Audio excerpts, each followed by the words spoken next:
You're listening to the Inside Podcast Network. Podcasts for the enterprise.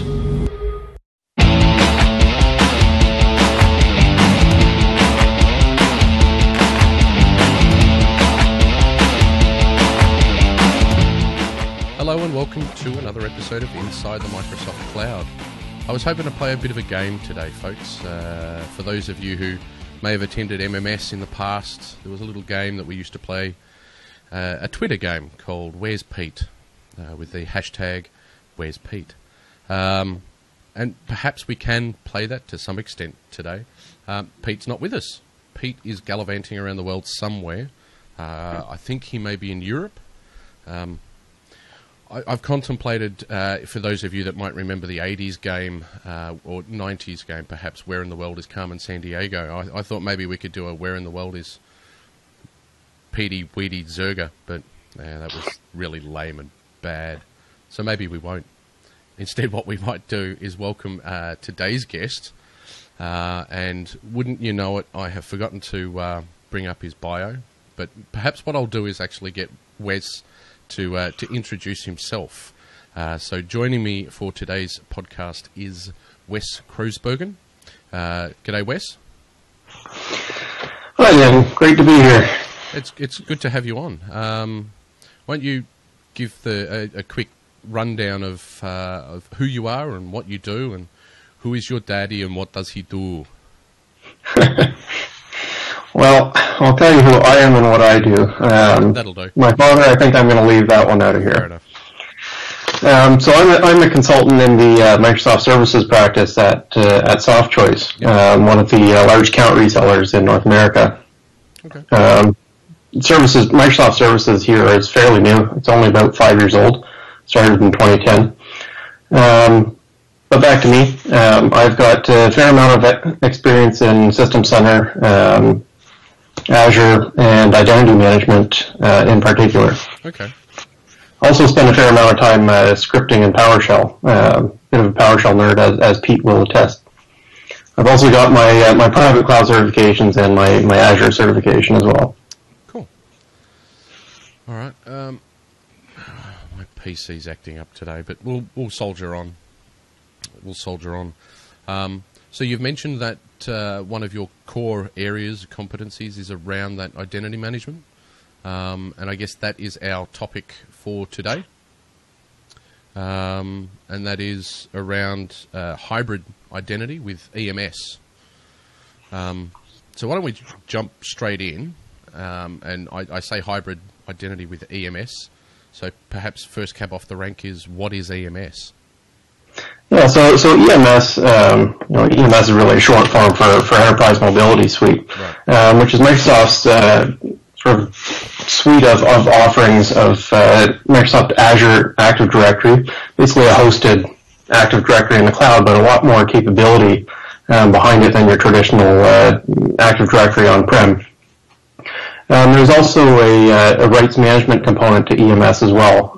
Traditionally, rights management hosted on-prem has been somewhat difficult and clunky, and not a lot of organizations tended to adopt it. Right.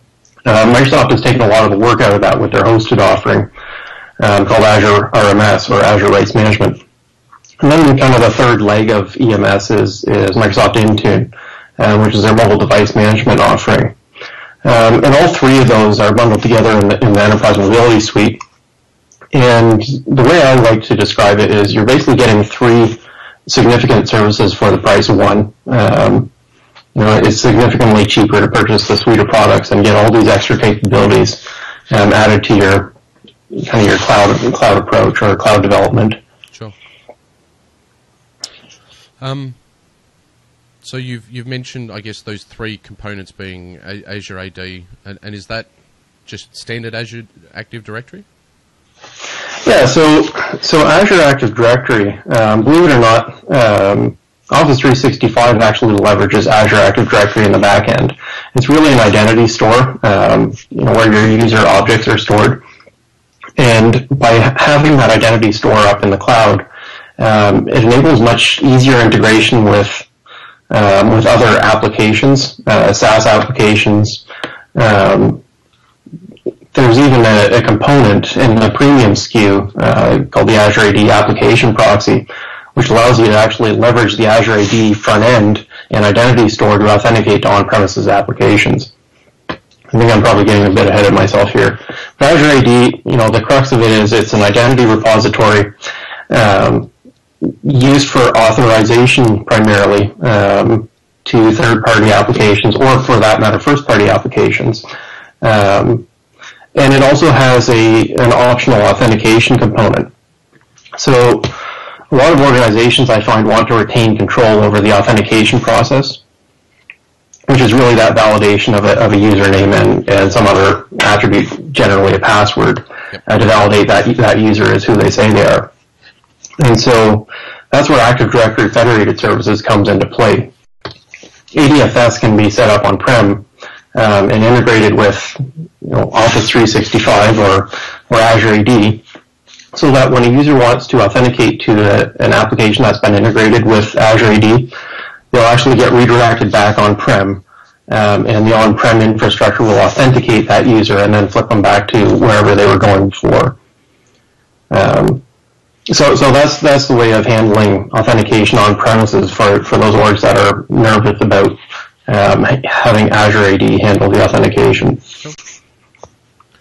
And then the other components are obviously the Azure RMS and Intune.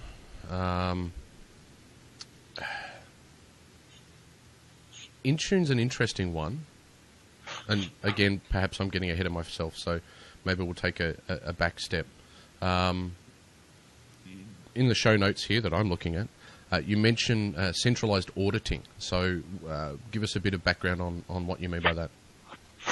Yeah, so one of the things that I think is really a piece of beauty around leveraging Azure AD as an identity repository is when your users authenticate to applications that are sort of backed by the Azure AD identity store. Those authentication attempts, whether they're happening in your on-prem ADFS or whether they're leveraging the synchronized password hashes, those attempts to access those other applications are audited by Azure AD and tracked and logged.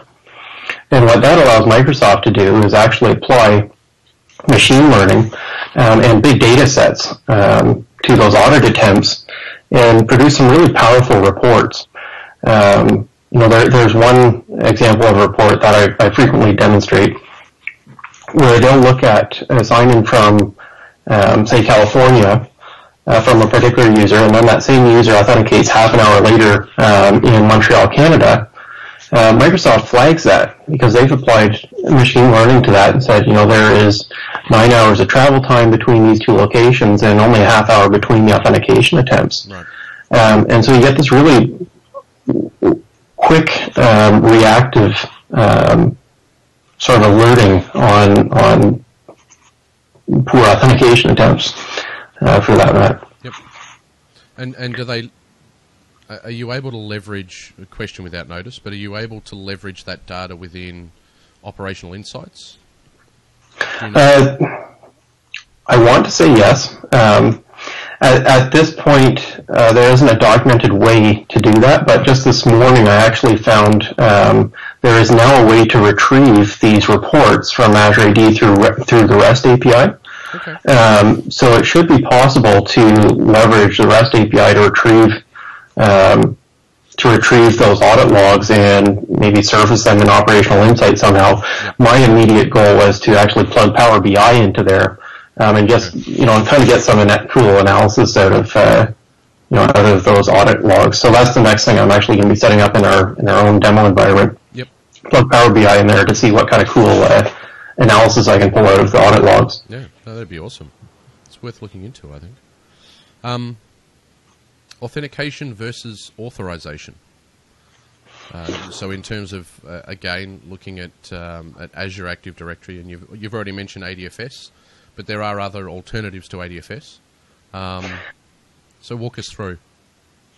Yeah, so I mentioned earlier, ADFS is where you can handle that authentication on-prem, and ADFS will flip the user back to wherever they were going before, or rather pass a token back, and they can pass on to their application. There's another approach to the authentication component, which is the password sync, which isn't a sync of the password necessarily. It is a synchronization of a hash of your Active Directory password hash. So it's a hash of a hash that gets matched up in Azure AD when a user visits Office 365 or any application that's been plugged into Azure AD to authenticate. So rather than getting flipped back on-prem, Microsoft matches that hash of a hash and the username that's been passed in with what it has stored in its own backend. So there's two different authentication types, right? And all that authentication is validation that user is who they say they are. Right. Authorization is a very important piece, and this is where your user objects become so important. Those user objects become entities that are represented across your applications, whether it be Dropbox for Business or Office 365 or Google Apps. There's that one user object that is used for authorization of different services, right? And you can actually take individual services and assign them to specific users and say this user is allowed access to these specific services. It's not authenticating who they are, who they say that they are, who they say they are. It's granting that user object access to the services and data that they need. Right. Well, there are two very important concepts that I think a lot of IT pros fail to sort of make distinct in their minds. Okay. And then the whole again, I mean, password sync, password write back. I mean, there's a lot of different. Yeah, that's another great point there. So there's password sync, which is that synchronization of the hash of your Active Directory password hash. Now there is a component to Azure AD Premium, the premium SKU of Azure AD, where you can actually leverage password write back. Right. And Azure AD Premium is a piece of the premium SKU of Azure AD is what's part of EMS. So you get all those fancy machine learning reports. And password write back is the ability to write back a password from Azure AD back to your on-prem environment. Right. And what that means is you can have an Office 365 user go to the Office 365 page, try to sign in. They've forgotten their password. They can click the "can't sign in" ?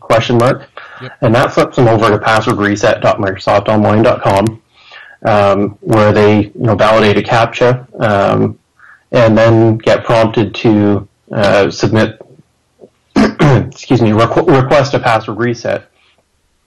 And it will send an email to their alternate email address or a text message to their mobile phone, or even call their office phone if you choose to configure it that way. Mm-hmm. And Azure will give them a code through that alternate mechanism that they can validate in the password reset page, and then reset their password, and it will go back and write back to Active Directory on-prem. So we're talking, we're talking, I guess, two-way password synchronization?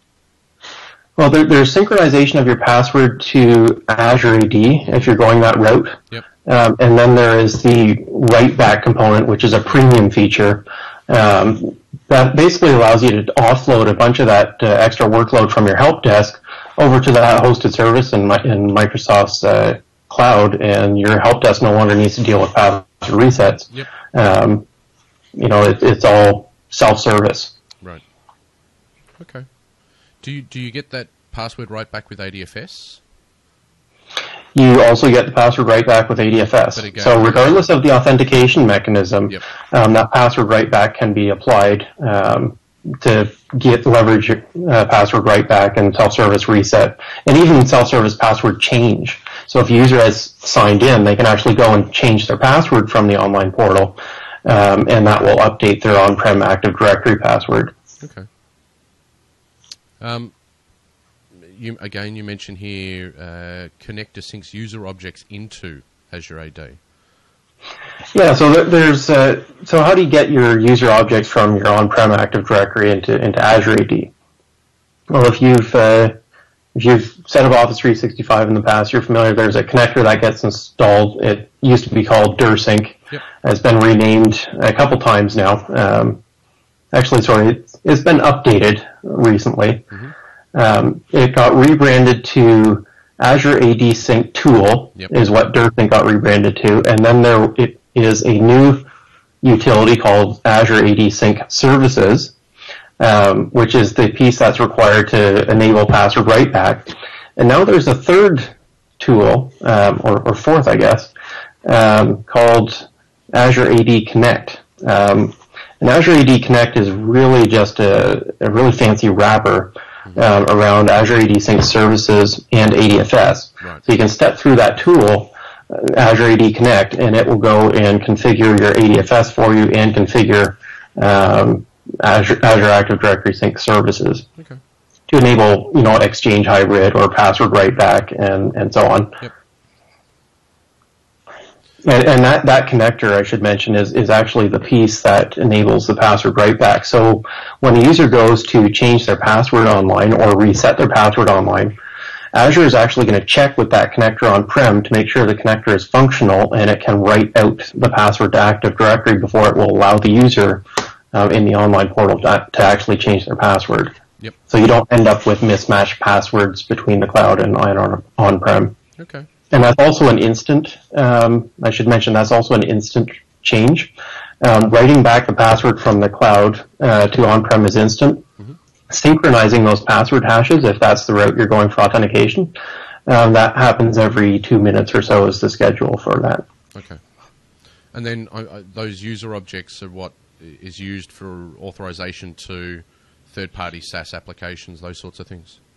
Correct. They're used for representations within Office 365. They're used for Azure Rights Management.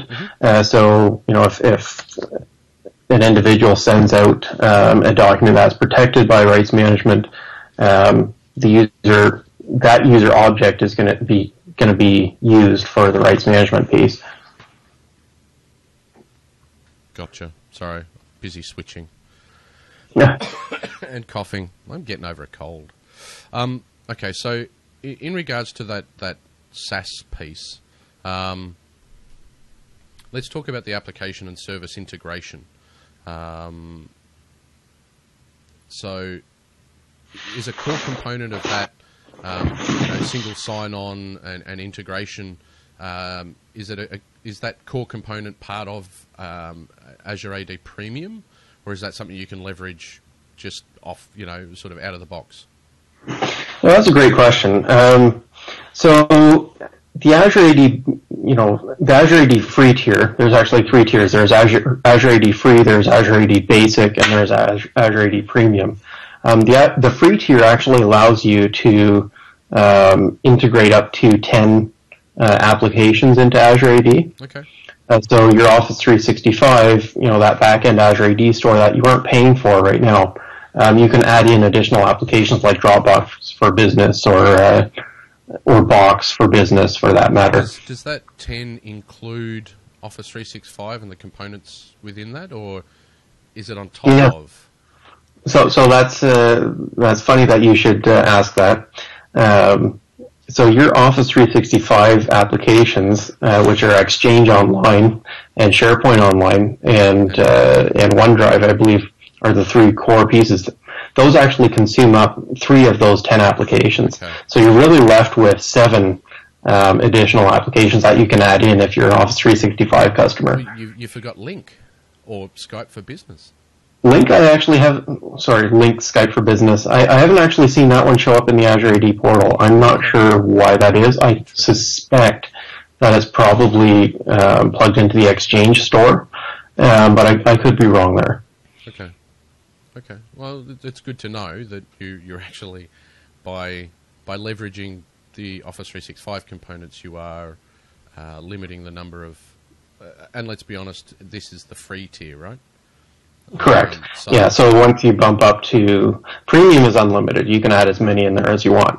And that's regardless of whether they're cloud applications or whether they're on-prem applications or whether they're custom in-house developed applications. Sure. Yep. And there's quite a big, it's been a few months since I've had a look at those supported third-party applications, but it's a very, very long list, isn't it? Yeah, last I checked, and I believe that was last week, I think there was about 2,496 or something applications, which is, almost 2,500 applications that you can plug into that identity store. So, Microsoft is really wanting to become the Active Directory of the cloud, where all applications plug in and use that as their identity repository. And it's everything from Salesforce and Dropbox, as you mentioned, and Podio and whatever else, all the way down to applications that no one's ever heard of. Yeah, even Workday, Workday plugs in ADP. And Microsoft actually has a bunch of first-party, services that leverage it as well, right? Visual Studio Online, which I think is really undersold or under-advertised by Microsoft. I think that's a really important piece of the DevOps and cloud first approach, and I don't think it gets enough advertising. But Visual Studio Online gives you 5 free users and unlimited repositories up in the cloud for free, and it can leverage the Azure AD Identity Store for that. And you've got Office 365. Power BI leverages the Azure AD Store, the hosted Power BI service. Azure Rights Management, and even Intune.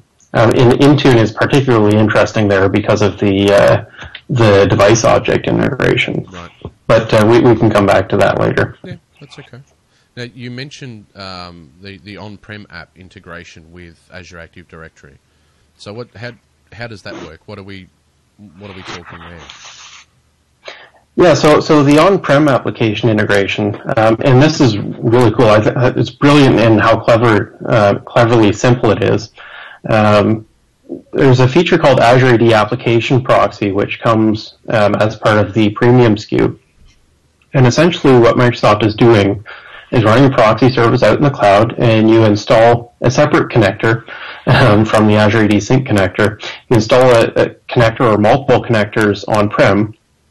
They establish a HTTPS tunnel out to the Azure proxy.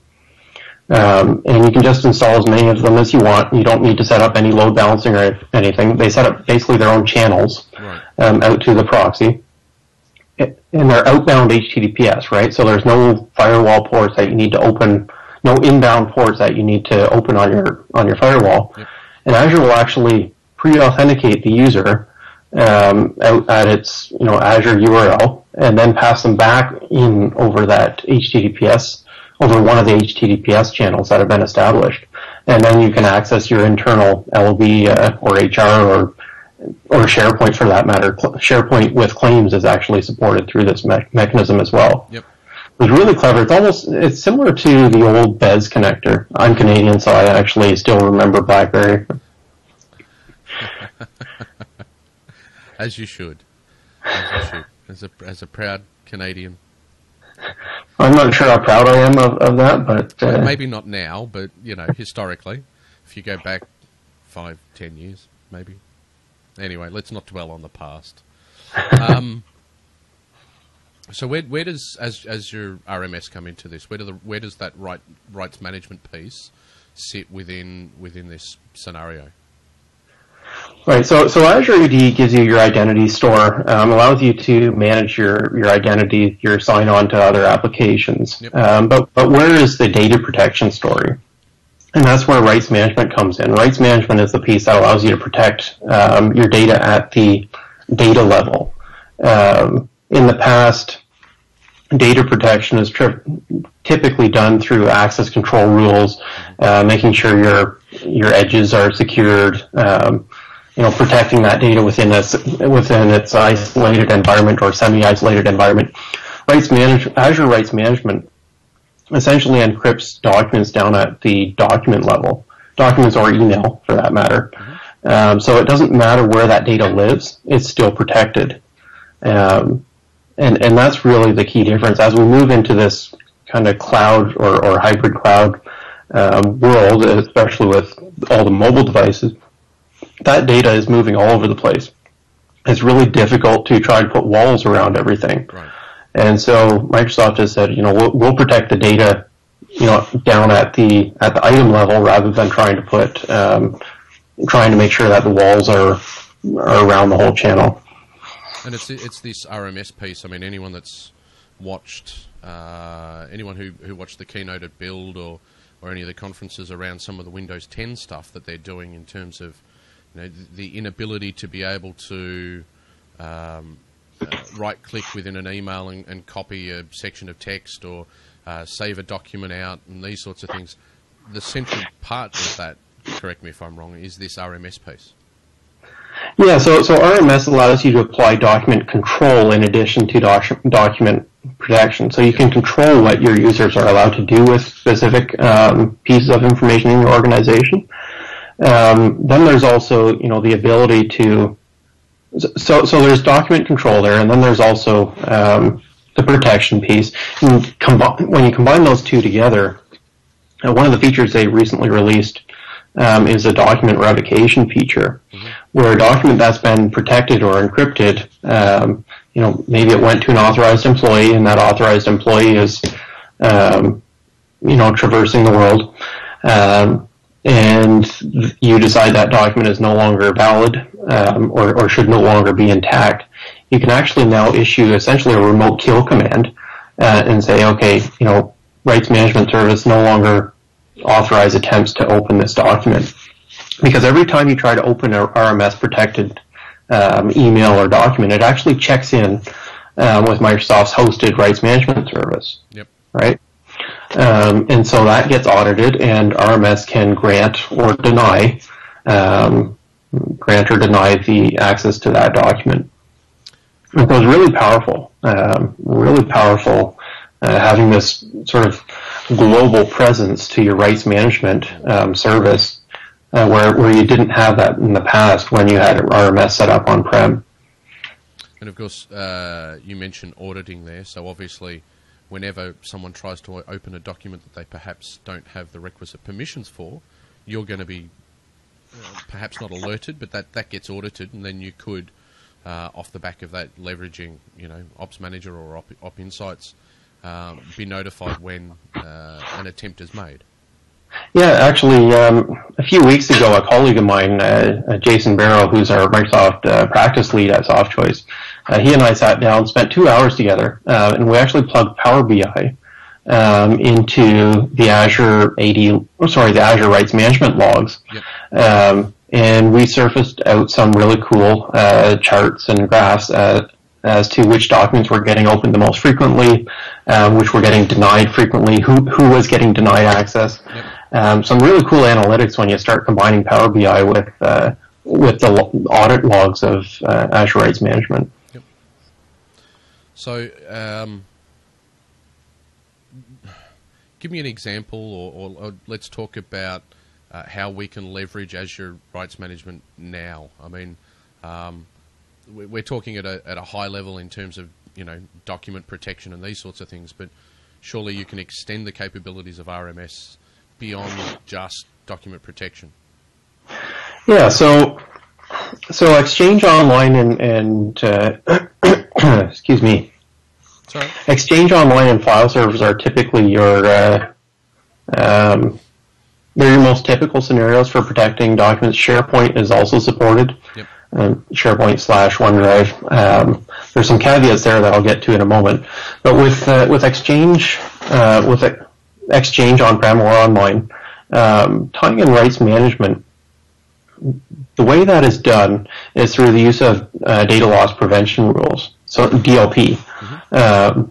So your Office 365 or your Exchange on-prem admins set up your DLP rules to detect content. There's two important pieces here, right? One is the detection of content, which content you want to protect.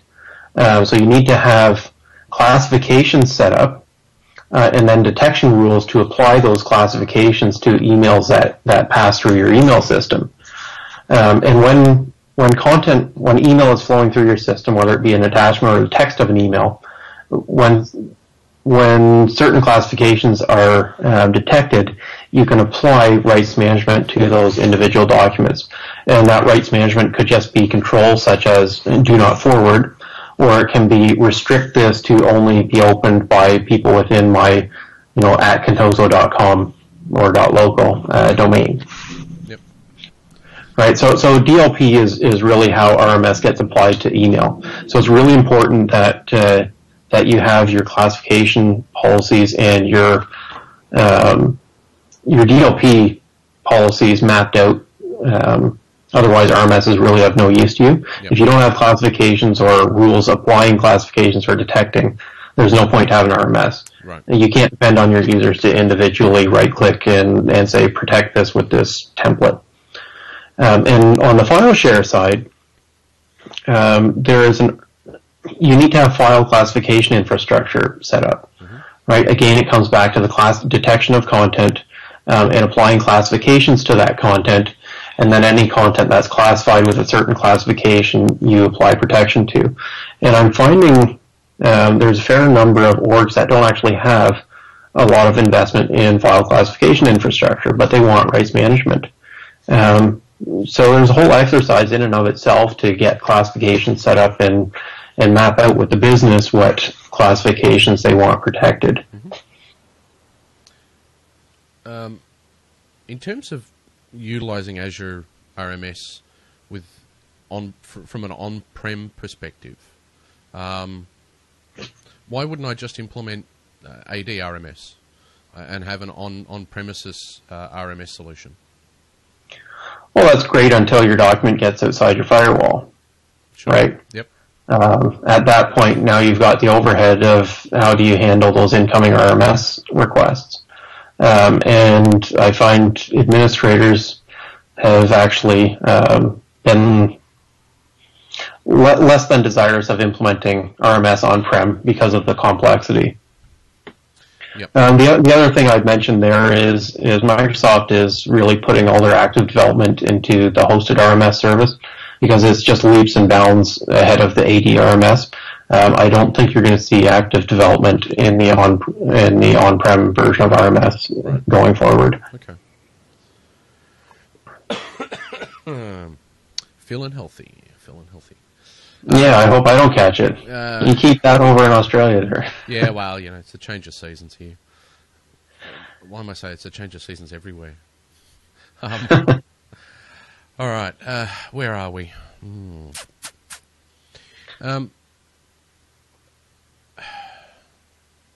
Well, I mentioned SharePoint earlier. SharePoint and RMS. So OneDrive is essentially, your hosted SharePoint document libraries. Yep. Right? Your personal OneDrives are essentially my sites, fancy versions of my sites. Yep. SharePoint as a construct, I think this is my personal opinion. I think SharePoint as a construct is going away long term. But again, that's my personal opinion. Sure. Applying RMS to those individual document libraries is a bit of a pain. There's no sort of global on-off button to say, I want to have this policy applied to all my users' OneDrives, which I think is a huge oversight because you can't apply a single policy easily and enforce it across all the personal OneDrive. And so what I've had to do is actually leverage PowerShell automation to loop through every single OneDrive and actually go through and call the web API basically to set up the RMS policy settings on those OneDrives. And of course, that's also a user overwritable thing.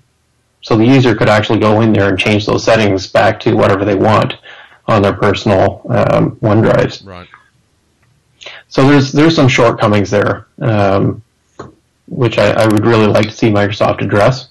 They've made a step this past week. They released an update to the OneDrive for Business client, and that update allows you to govern where those document libraries get synced to.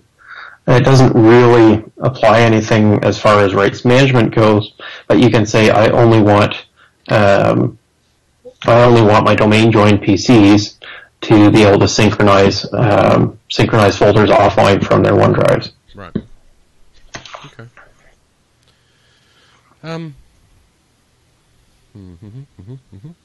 So I've been rambling on for a while. I should let you jump in here. No, this is why I podcast, that I can learn this stuff. Importance of file, email classifications and rules can't be under. Yeah, well, this is true.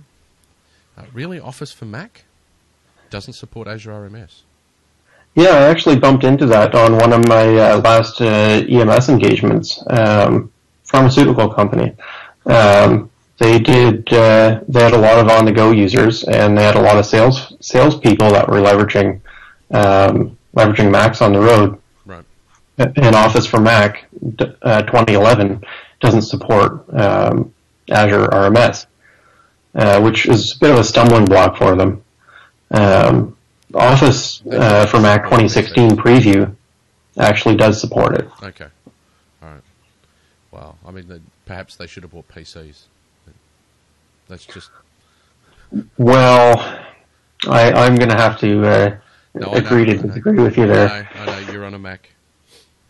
My MacBook Pro runs 3 Windows OSs side by side when I'm at client site, so I'm happy with it. So.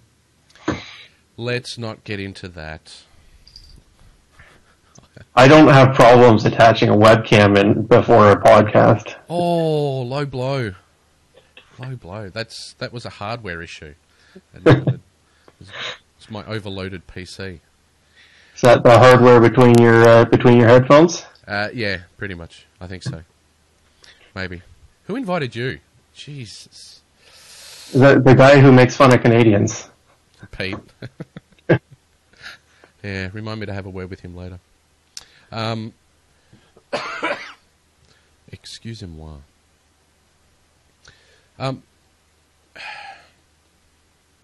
The piece I'm interested in is Intune. But I think really quickly what we'll have a look at is the Azure RMS sharing app. So talk us through that one. Yeah, so the RMS sharing app, right now it's a standalone component that you can deploy out to your workstations leveraging Intune or SCCM. And basically it adds some additional, very small component, but it adds some buttons into your Office applications like protect this document is surfaced up front and center in the ribbon in Word, for example. And it also gives a couple dialog boxes which allow the users to kind of get a little bit more granular as well as view the history right from within the window of that document. And so I think it also allows right-click of a document in Windows Explorer and say encrypt this document, whether it be an Office document or not. Our Azure RMS can actually encrypt anything and everything really. But those flat files it can encrypt and be opened using the RMS application. Okay. Nice. And that's just an executable or an MSI that you could leverage. You could leverage Intune to do the deployment. Yeah, you could leverage Intune to do the deployment. And I actually set up a package at one of my recent EMS engagements just to demonstrate the application deployment functionality of Intune. Yep. Intune, I'm sorry you're so interested in Intune because Intune to me is possibly the ugly duckling of the family. So. Which is why I was interested, actually. But and you make a good segue into Intune. Perhaps now's a opportune time to talk about Intune. It has got a bit. Well, I'm not going to say it's had a bit of a bad rap, but I think it's lagged behind some of its competitors in regards to different components. I mean, it does more than, or it's comparable to, a product like AirWatch or from an MDM perspective.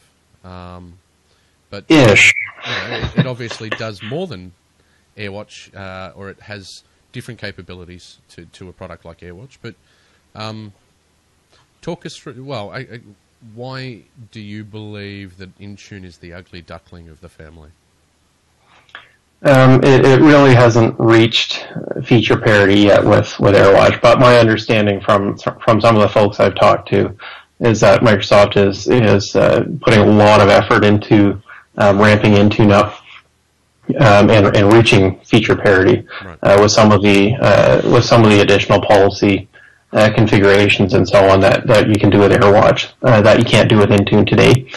I don't have any examples off the top of my head for you, but there are things that Intune. I mean, the whole idea of feature parity is fine if the features are critical to the overall operation of the solution, which I think to a certain extent there are some features missing from Intune that it could really utilise. But you can't deploy, as far as I'm aware, you can't deploy software to PCs using AirWatch, can you? Not that I'm aware. I can't claim to be an AirWatch expert, though. One of the things, though, that I would mention here, though, I was doing an Intune demo recently for a customer, and they were looking to get off their BES and their BlackBerry 12 environment. And BlackBerry 12 supports MDM, right? And typically BlackBerry routes through the NOC, routes data through the NOC. Moving to Intune requires an adjustment in mindset. Right.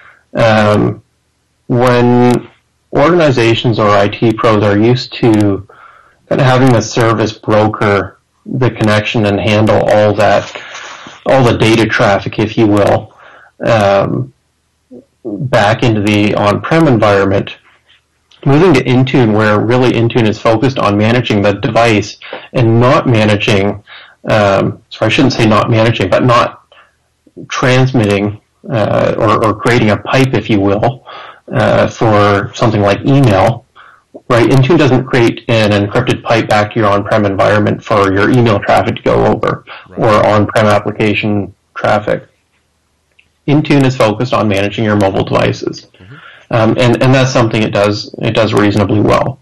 But for an admin who's used to having something like BES, where BES routes all that data traffic, and they don't need to worry about opening up Exchange ActiveSync on, like, this was something I ran into, is the admin didn't want to open ActiveSync on his firewall, right?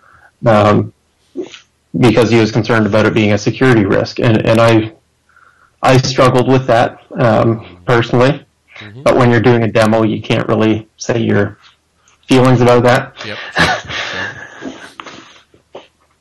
But yeah, it requires an adjustment in mindset, right? Intune is now managing the device and not managing the data that's being transmitted. Yep. That's where RMS comes in, as RMS handles the protection of data in transit, yep. Regardless of where it lives. And so it needs to be viewed as a holistic solution, right? Azure AD Application Proxy, if you want access to your on-prem environment, you leverage Azure AD Application Proxy, not assume that Intune is going to back-channel that for you. Right. And that's where EMS as a package and as a solution does tick a lot of those boxes that organizations are looking for. We're moving from BES and we're going to lose that capability. Well, EMS will give you perhaps not the same thing. Not the way they were expecting it. Similar. Yeah.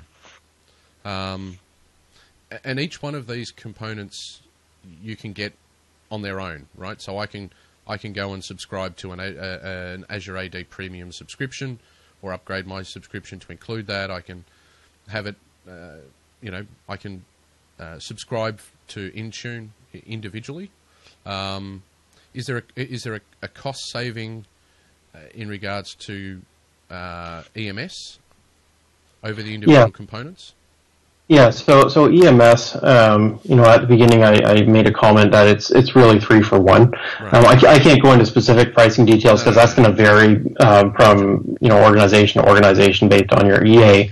But really, it is essentially 3 for the price of 1 when you look at the pricing of those pieces individually versus in the EMS suite. Yeah. And Microsoft also has. At least they were selling it for a while, I'm not sure whether they still are, Enterprise Cloud Suite, where they add in Windows license as a subscription in addition to the EMS components. Right.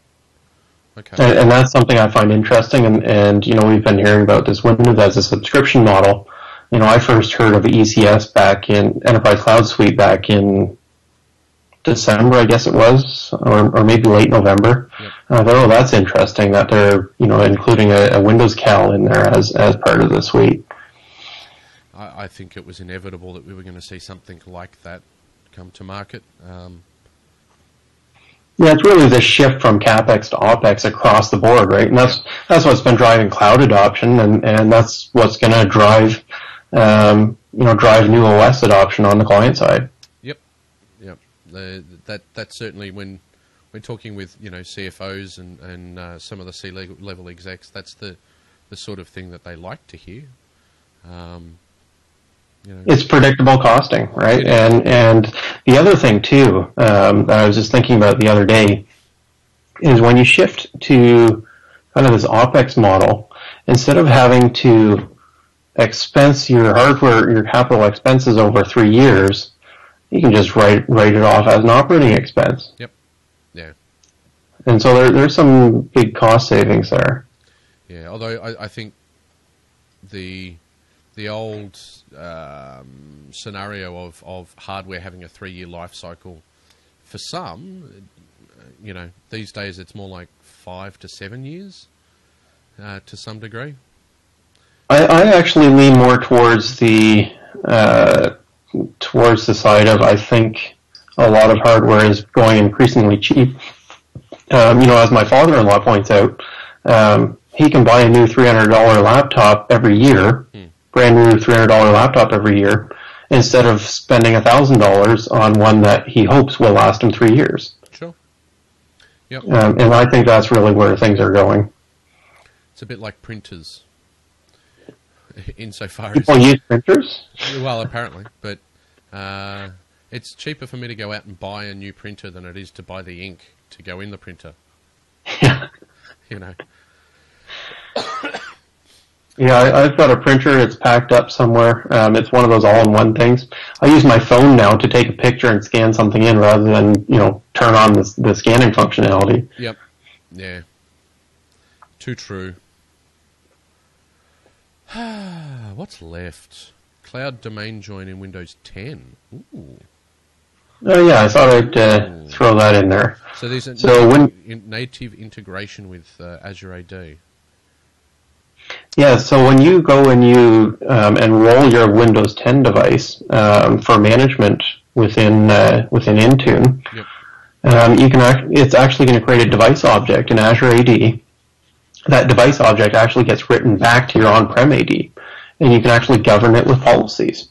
Some really cool things. I actually tweeted a link just before this podcast as to what leveraging Azure AD on a personal device is. Yep. I'll see if I can dig up a link later on, with more detail on the cloud domain join. But it basically allows you to manage that device, have a device object representation, and it'll give you, the admin, the ability to manage that corporate-owned device elsewhere without needing it to be, on-prem and managing it that way. Well, and you don't need a VPN connection necessarily to join that machine to the domain. Right. One of the Ignite sessions that I was watching, the Microsoft IT one, Microsoft's IT journey to the cloud, I think it was. Yep. Useful session.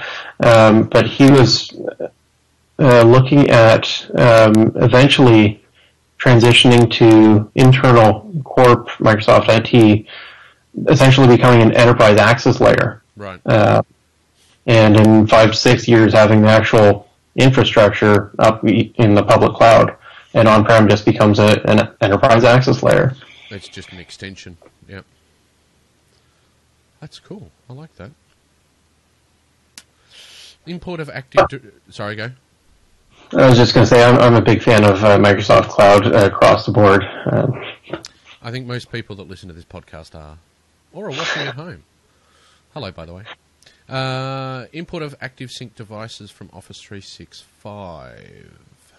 Yeah, so Intune, you can actually set up a connector to your Office 365 environment, your Exchange Online, rather. Yep. And any devices that users have joined via ActiveSync to Office 365, you can actually kind of suck those into Intune, okay. And then apply policies to those devices.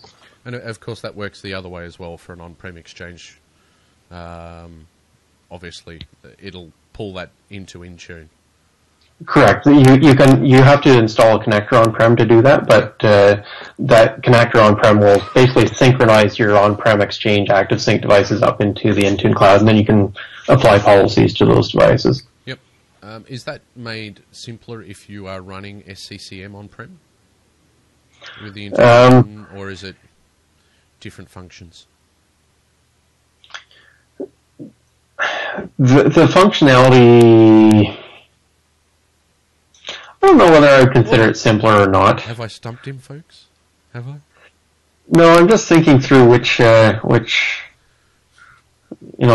different pieces that come into play there. Intune can function either as an extension of SCCM and be kind of the hand that reaches down to the external devices, or it can function as a standalone MDM utility.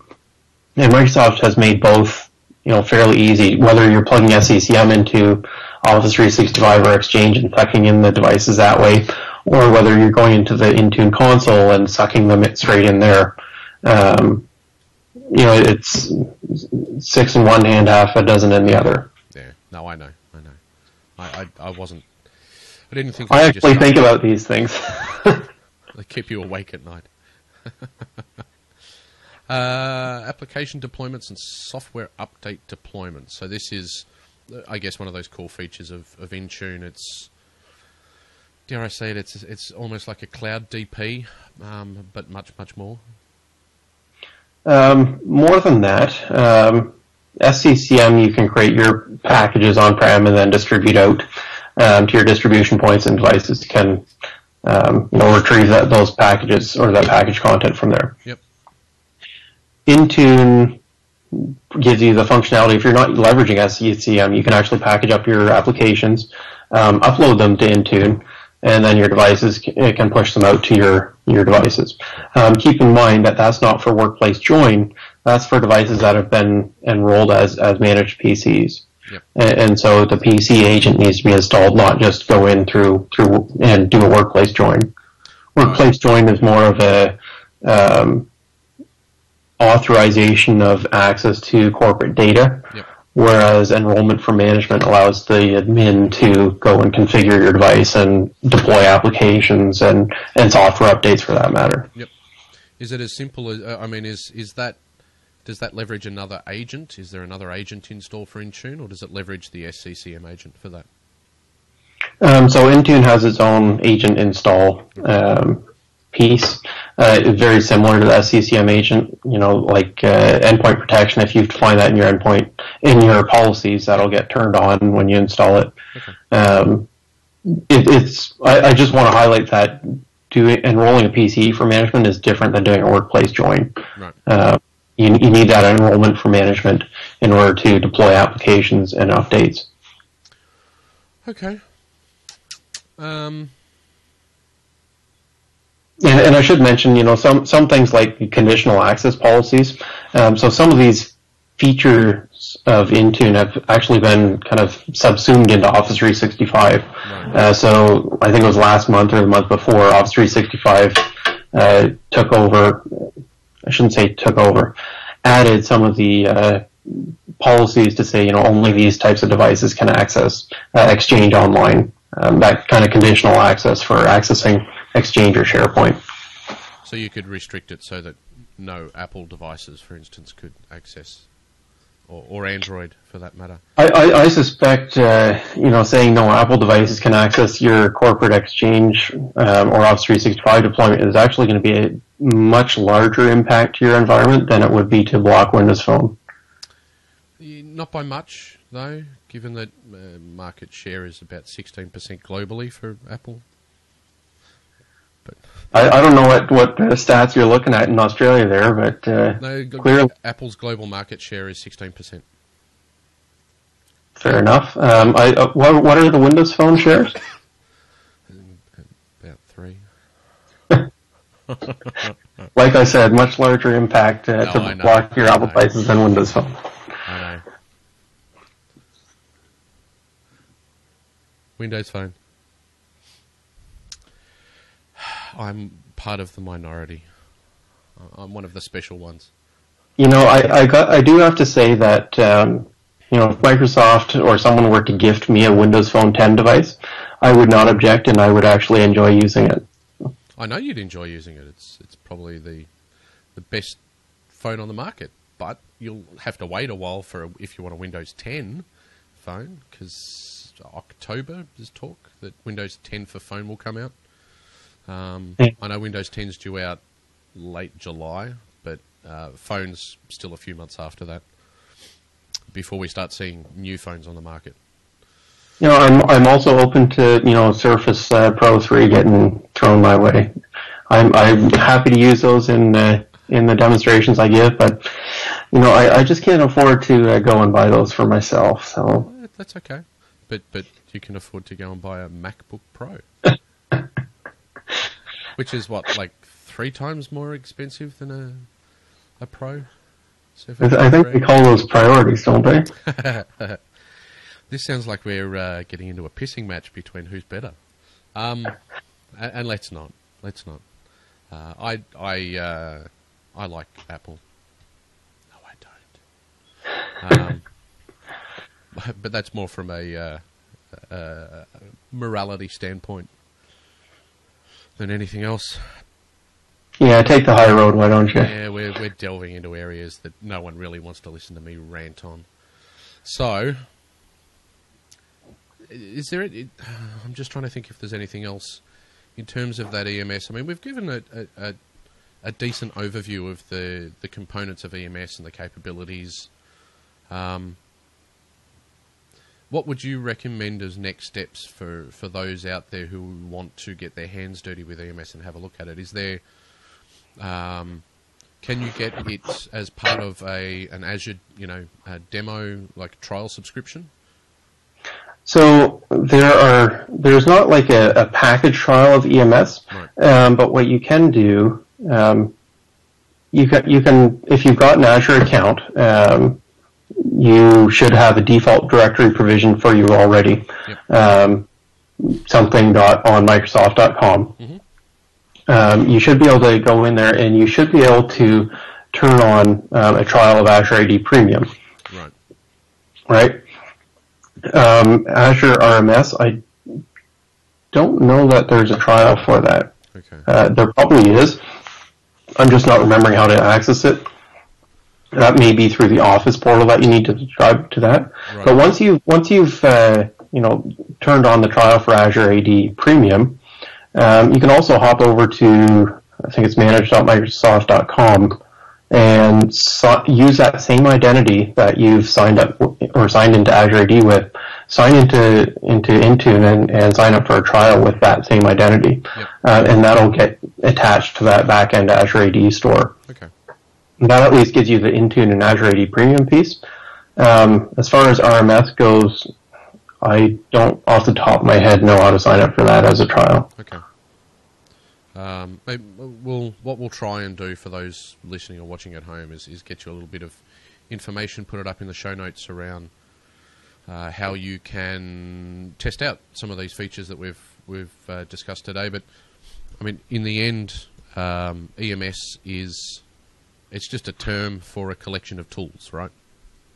Yeah, and those 3 components, Azure AD Premium, Azure Rights Management, and Intune, they all work together. They're designed to work together. Intune by itself is not a replacement for your bed server.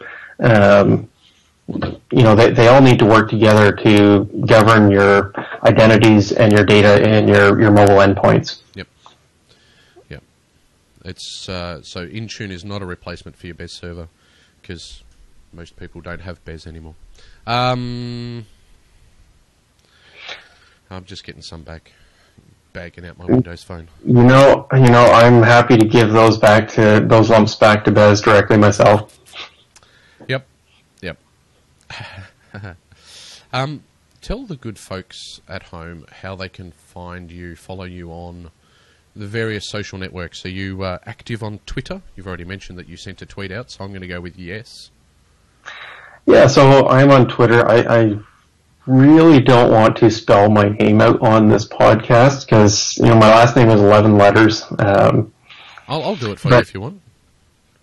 I think we should, maybe put a link into my Twitter.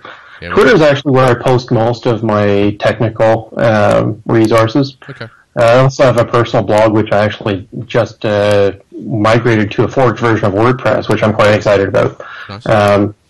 Hoping to maybe share that on another episode of this podcast at some point. Yeah. But I actually run my personal blog off of Azure websites and Azure SQL in the back end. Nice. And we can put that link in the show notes as well. Is that another long name, is it? My last name with an S.com. Okay. Right, there we go. Kroesbergen, for those of you wondering how to pronounce it. Kroesbergen. First name Wes. So, and your Twitter handle is Wes Kroesbergen, at Wes Kroesbergen. Right. So, okay. Well, I think we can call this one done. So, I'll go through the usual sort of ending bits. Follow us, being Inside Podcast Network, on Twitter at Inside Podcast. Pete apologises for not being able to join us, but he's holed up in a hotel somewhere in Europe with very weak Wi-Fi signal, which means that he couldn't join us today. But you can follow him on Twitter at Pzerger, P-Z-E-R-G-E-R. You can also go to you can go to InsideTheMicrosoftCloud.com for show notes and some great posts from Pete, and there's also some books coming, I believe, around Azure and private, public, hybrid cloud. So jump on over to InsideTheMicrosoftCloud.com. You'll also notice that's hosted on Azure websites. So good stuff there, Pete. Go to IPN.TV for all the latest bits and pieces. For those listening at home that aren't aware, we now do video, so you can watch my ugly mug on your large screen TV, like one of our listeners did do, and posted a picture to Facebook. Thank you, Bill. So go to youtube.com/user/Inside Podcast Network, or just do a search on YouTube for Inside Podcast Network, and you can watch all of these episodes. I would also encourage you, if you are a regular listener and you do gain something from this podcast, you gain some insight and some useful tips and information, please do provide some useful stuff for us as well. We have a Patreon set up at patreon.com/IPN. Become a patron of the network. Donate a small amount of money, $1 a month goes a long way for us, and that will go to help paying for the podcast and all the equipment and the bandwidth and everything else that we use. We will be, at some point in the very near future, we will be broadcasting live, so you will be able to watch in real time and interact with Pete and myself and our plethora of guests that we have coming up. Don't forget, you can also send us a question or a comment using the hashtag InsideMSCloud on Twitter, or use the hashtag InsidePodcast. I think that's pretty much it for now. What I would do is I'd like to thank Wes for taking the time out to have a chat with us today, in lieu of the fact that Pete wasn't here. But I think people will become fairly familiar with Wes's work in the future, as we've got another few podcasts lined up with him. So, Wes, thanks for joining me today, mate. Oh, absolutely. It was my pleasure. And this has been episode 3. I should double check that, really. Why not? This has been episode 3 of Inside the Microsoft Cloud. Thanks for joining us, and we'll talk to you.